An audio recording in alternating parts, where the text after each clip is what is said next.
Good morning, students. Now, in the class 10th, we are going to start the physics chapter light. In the light, there is an important point that is called the reflection of light. As you know, light is a type of energy which gives sensation of vision. Without light, we can see anything. There are two compulsory things to see any object. One is the presence of light, and second thing is your eye should be correct in the condition of vision. So light is a type of energy, it is a wave and it behave like a particle, both. We are going to discuss the phenomena of reflection in which light rays behave like a wave. What is the reflection of light? Reflection क्या होता है आज मैं पहले आपको ये बताऊंगा. Suppose you bounce any ball, this is a surface and you are having a ball in your hand. If you strike the ball on the surface, it will strike on the surface. This is a ball. Now you are throwing from here, so ball will not come in your hand, ball will go in other direction like this. Similarly, light waves when strike in a polished and smooth surface, it bounce and move in the other direction. This phenomena of light is called reflection of light. There should be no confusion in the definition and the spelling of the reflection, REFLECTION, because one more word that is called refraction, REFRACTION. देखिए refraction अलग होता है, इसलिए reflection की spelling में कोई mistake नहीं होनी चाहिए. रिफ्लेक्शन में लाइट की रे आएगी, सरफेस को स्ट्राइक करेगी और स्ट्राइक करने के बाद किसी और डायरेक्शन में चली जाएगी. बाउंसिंग द रे in and moving in other direction after striking a polished surface is called reflection. अब रिफ्लेक्शन के टू टाइप्स हैं. One is regular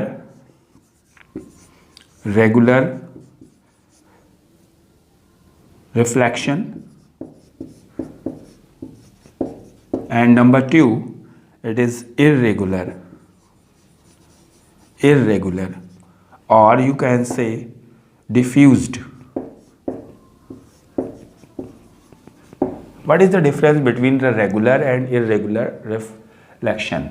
Suppose you are taking a smooth, plain, polished surface like mirror or board, you can say this board is also a polished plain surface. So when light rays strike, parallel beams of light, one ray, another ray parallel to the first one, and third one, this is called beam. What is the meaning of beam? Beam is a bunch of the rays which are going in one direction. If one ray you are using, so you will call ray. More than one ray, that will be called beam of light. This is parallel beam. There are three types of beam you must know: parallel beam, convergent beam and divergent beam. If the parallel beams strike on plain polished surface and after reflection, these are called reflected rays, and these are also parallel rays coming and moving outside away from the surface. These are also parallel, so this will be called regular reflection. But when the surface is not plain or rough surface you are using, like this is the surface. If the beam strike on this surface, so what will happen? The parallel beam This is the parallel rays. First beam, first light ray, second light ray, and third light ray. Beam is coming parallel to the surface. That means incident rays are parallel, but when they strike, they will move in different direction. They will not be parallel. अगर ये parallel नहीं निकलती हैं, कोई यूं जा रही है, कोई यूं जा रही है और कोई यूं जा रही है. Reflected rays are not parallel, so this will be called irregular reflection or diffused reflection. So dear student, as you have studied here reflection and types of reflection, it is compulsory that you must know about the definition and the diagrams of the parallel. There are, you can say, regular reflection and irregular reflection. Now moving towards the laws of reflection. Okay students, laws of reflection. Laws of reflection.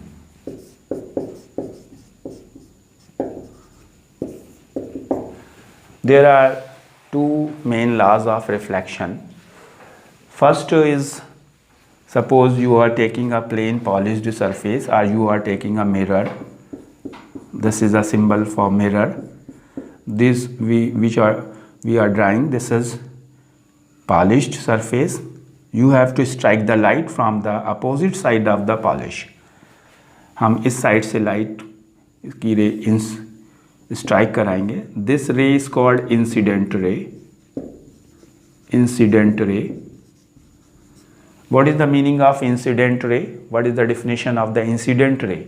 Incident ray which is coming towards the surface. किसी source से जो रे surface की तरफ आ रही है उसे हम इंसिडेंट रे बोलेंगे. And the ray which are going away from the surface after striking, that will be called reflected ray. So this will be, ray will go this side and this is called reflected ray. Reflected ray.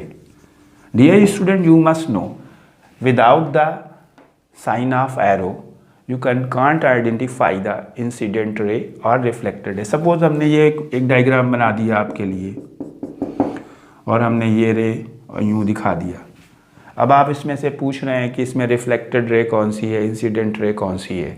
तो इसमें आप नहीं बता पाएंगे क्योंकि ये भी कौन सी, इसमें बिना एरो के आप इंडिकेट नहीं कर पाएंगे कि कौन सी रे रिफ्लेक्टेड है और कौन सी इंसिडेंट है. हमें इस पर एरो बनाना है. अगर कोई ज़रूरी नहीं है कि इंसिडेंट रे इसी साइड से बना है, बुक्स में मोस्टली इधर से बना होता है, इधर से भी रे आ सकती थी. अगर हमने एरो यूँ बनाया है so it will be called incident ray and this will be reflected ray. So one, the ray is coming incident ray and outgoing ray, that will be called reflected ray. The perpendicular drawn on the surface, this will be called normal. This is called normal. So there are two laws of reflection. In the first law, what we say, you are seeing incident ray, reflected ray and normal. Three lines you are seeing. They must be in a same plane. आपको आता तो है, book में आप रट भी लेते हैं इसके कि सेम प्लेन, लेकिन 9th और 10th लेवल पे आप प्लेन की मीनिंग नहीं समझते. बस आप ये जानते हैं सेम प्लेन बोलते रहते हैं. सेम प्लेन का मीनिंग क्या है? ये मेरा बोर्ड एक प्लेन है. अगर इस पे कोई चीज़ ऐसे हम हाथ चलाते हैं तो कोई चीज़ हमको फील नहीं होती कि कोई चीज़ लड़ रही है. इसी तरह से रे ये आई है, बोर्ड के पैरेलल हम बना रहे हैं तो रे बोर्ड के पैरेलल होनी चाहिए. यूँ आई और यूँ ही गई, बोर्ड से ही चिपक के चलनी चाहिए. ये मीनिंग है प्लेन में होने का. अगर रे यूँ आ रही है और हम जैसे बोर्ड के ऊपर ये पेन ऐसे रख रहे हैं, देखिए, तो ये अगर हाथ चलाएंगे तो पेन लड़ेगा, तो ये प्लेन में नहीं है. That's mean incident ray, reflected रे और नॉर्मल, तीनों चीज़ें एक प्लेन में होनी चाहिए। कोई ज़रूरी नहीं है कि यूं ही हो, अगर यूं है तो इस तरह के प्लेन में होने चाहिए। प्लेन 2 एक्सिस के लिए माना जाता है x axis and y axis, या y axis and z axis.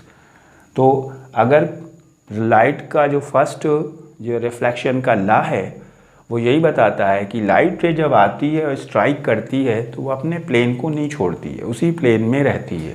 So according to the first law, what will be the statement of the first law of reflection? Incident ray, reflected ray and normal all lie in a same plane. So you have to note down this law. Incident ray comma reflected ray and normal all lie in same plane.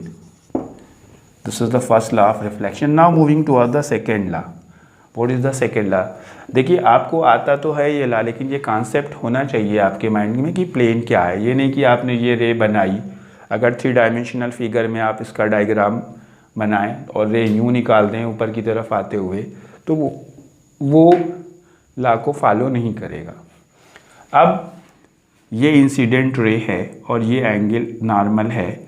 Incident ray और normal के बीच में जो angle बनता है उसे angle I, that's mean angle of incidence बोलते हैं। Angle of incidence. और इसी तरह से रिफ्लेक्टेड रे और नॉर्मल के बीच में जो एंगल है उसे angle R, angle of reflection बोलते हैं। एंगल ऑफ रिफ्लेक्शन मीन्स ये एंगल, जितने एंगल से रे आई है, जितना एंगल बना रही है नॉर्मल के साथ में इंसिडेंट रे, रिफ्लेक्टेड रे भी उतना ही एंगल आपका नॉर्मल के साथ में बनाएगी। ये आपका सेकेंड लॉ आता है। Angle of incidence, angle of incidence. देखिए यहाँ पे मिस्टेक करते हैं बच्चे, इंसिडेंट लिख देते हैं या इंसिडेंट। यहाँ पे रे जब लिखते हैं तो हम लिखते हैं इंसिडेंट रे, और जब एंगल की बात करते हैं तो एंगल ऑफ इंसिडेंस बोलते हैं। Angle of incidence and angle of reflection should be same होते हैं। यानी angle I is equals to angle R. Angle of incidence को एंगल आई से इंडिकेट करते हैं और रिफ्लेक्शन को एंगल आर से इंडिकेट करते हैं। अगर ये एंगल आपका 25 डिग्री है, सपोज कीजिए एंगल 25 डिग्री है, angle I, so angle R will also be 25 degree. Okay students,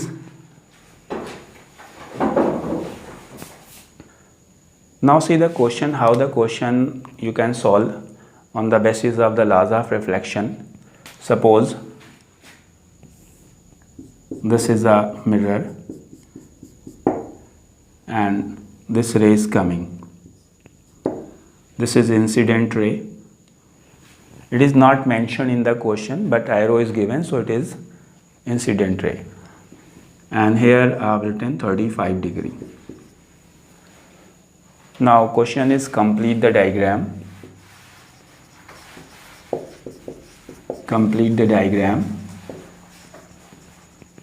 and find the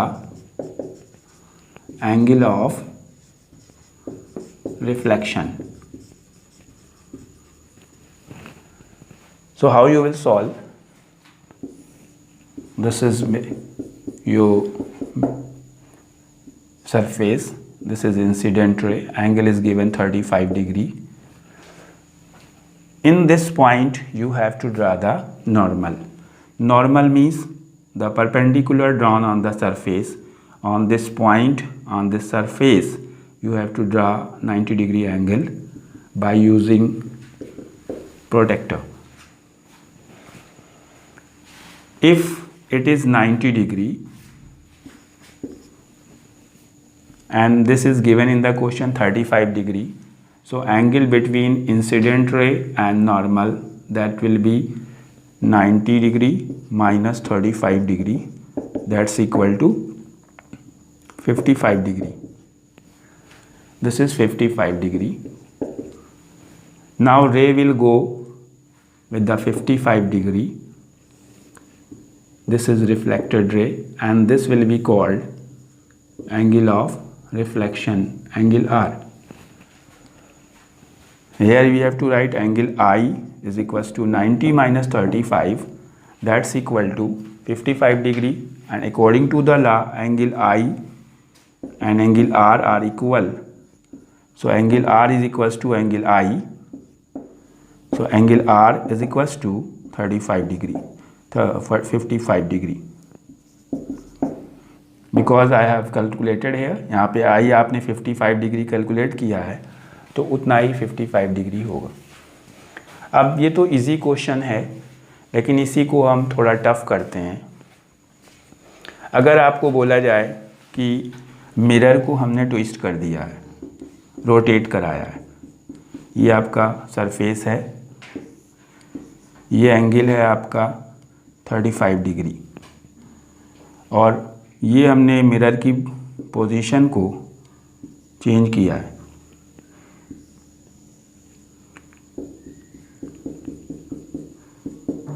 ये हमने 10 डिग्री मिरर 10 डिग्री घुमा दिया है। अब एंगल ऑफ रिफ्लेक्शन आपको बताना है। अभी तो आप देख रहे हैं ये एंगल आपका पूरा 35 था,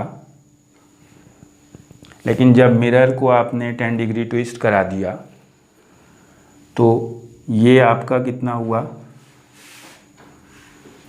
ये आपका 10 है तो इधर का एंगल 10 डिग्री हुआ, दैट्स मीन ये 25 हुआ। अब आप यहाँ पे इस मिरर पे नॉर्मल बनाएंगे, ये 25 है तो ये एंगल कितना हुआ आपका, ये हो गया 90 में से 25 हटाएंगे, एंगल आई आपका बन गया 90 minus 25, so that will B 65। अब ये रे जाएगी आपकी जो 65 डिग्री से जाएगी, ये है angle of reflection. So angle R is equals to angle I, angle R is equals to 65 degree. अगर आप कोई भी सरफेस को रोटेट कराते हैं तो लाइट की रे भी अदर डायरेक्शन में मूव कर जाती है। अब आपको कुछ क्वेश्चन मैं दे रहा हूँ जिसको आपको कंप्लीट करना है।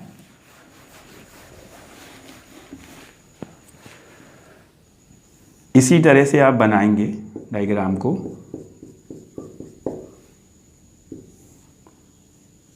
ये इंसिडेंट रे है और ये एंगल हमने दिया है आपको 45 डिग्री। देखिए जब नॉर्मल बनाते हैं तो कुछ प्रॉब्लम आती है।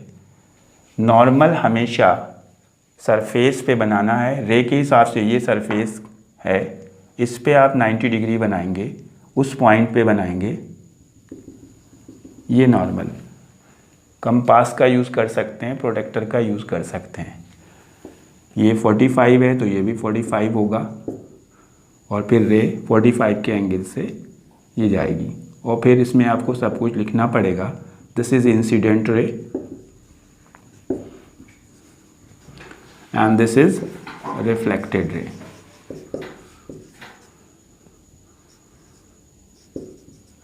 This angle is angle of reflection. अब हम चलते हैं कि किस तरह से हम इमेज का फॉर्मेशन करते हैं और इमेज होती क्या है। जब हम अपने आप को किसी मिरर के सामने खड़ा करते हैं तो हमको हमारा इमेज दिखाई देता है।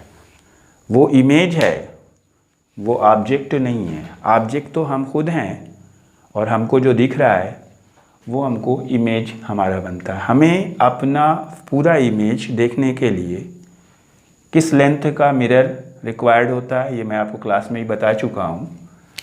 सपोज़ कीजिए आपकी हाइट है 5 feet 6 inch and you want to see your full image, you want to see the full image on plane mirror, जो मिरर आप घर पे यूज़ करते हैं, तो आपको अपनी हाइट का हाफ मिरर ही रिक्वायर्ड होगा। ये नहीं कि आप सोचो कि हमें पूरा इमेज देखना है अपना फुल, तो हमें 5 फीट 6 इंच का मिरर चाहिए।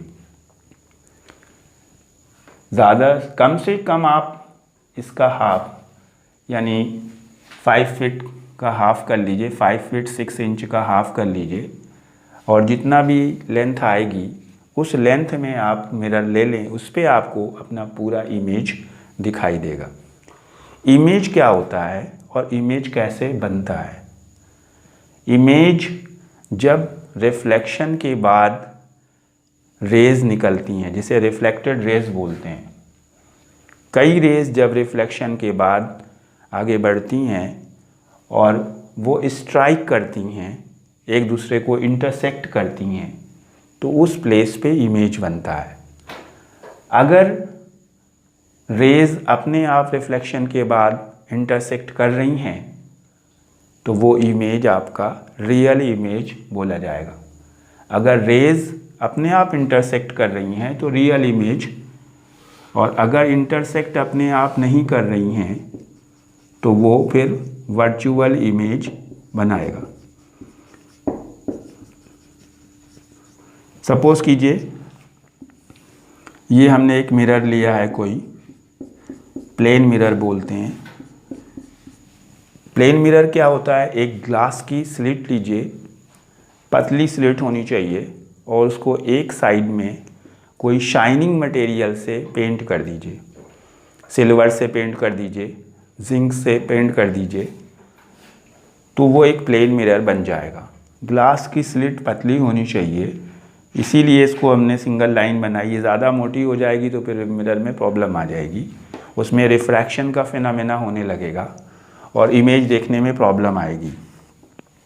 इस पे अगर हम किसी पॉइंट से एक रेज स्ट्राइक करते हैं तो लॉज ऑफ रिफ्लेक्शन के अकॉर्डिंग ये नॉर्मल है, रेज रिफ्लेक्ट होके जाएगी, this is reflected ray.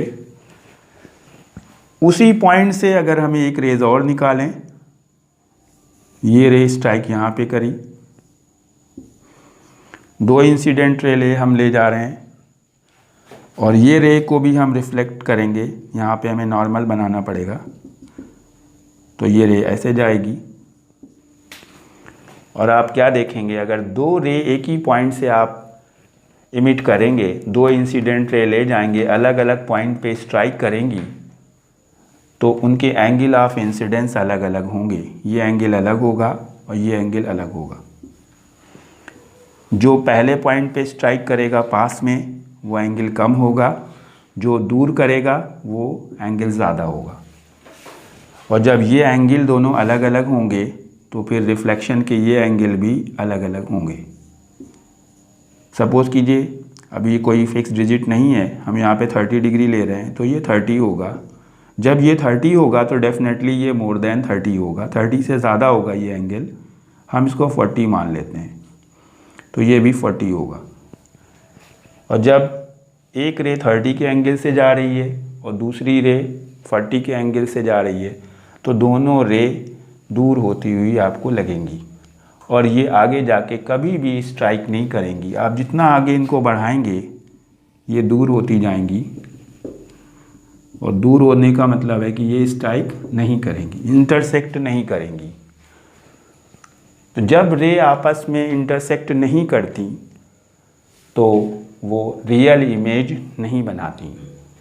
Real image तभी बनेगा जब रिफ्लेक्शन के बाद रेज अपने आप इंटरसेक्ट करें।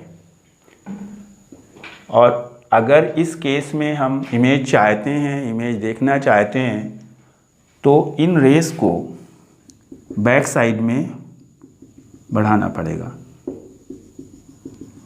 जब आगे को दूर हट रही हैं तो पीछे को वो रे आकर के एक जगह पे कहीं ना कहीं इस इंटरसेक्ट करेंगी और यहाँ पे आपको ये वर्चुअल इमेज बनेगा। रियल इमेज हमेशा रिफ्लेक्शन के बाद जब रेज अपने आप इंटरसेक्ट करती हैं उसको बोलते हैं, और वर्चुअल इमेज जब इंटरसेक्ट नहीं करती हैं, उनको हमको बैक डायरेक्शन में बढ़ा करके इंटरसेक्ट कराना पड़ता, उनको हम वर्चुअल इमेज बोलते हैं। तो हमको प्लेन मिरर में जो इमेज बनता है, प्लेन मिरर में हमेशा वर्चुअल इमेज बनता है। वर्चुअल इमेज इसलिए बनता है क्योंकि रेज, यही फेनामेना जैसे आप डायग्राम देख रहे हैं, यही प्लेन मिरर के लिए फॉर्मेशन ऑफ इमेज का डायग्राम होगा। तो इमेज टू टाइप्स के होते हैं, one is real image and another is virtual image. Real image by the intersection of the reflected rays after the reflection by itself, and virtual image formed by the intersection of the rays by increasing in the back side direction. Okay student, it is enough for today. Thank you. Goodbye.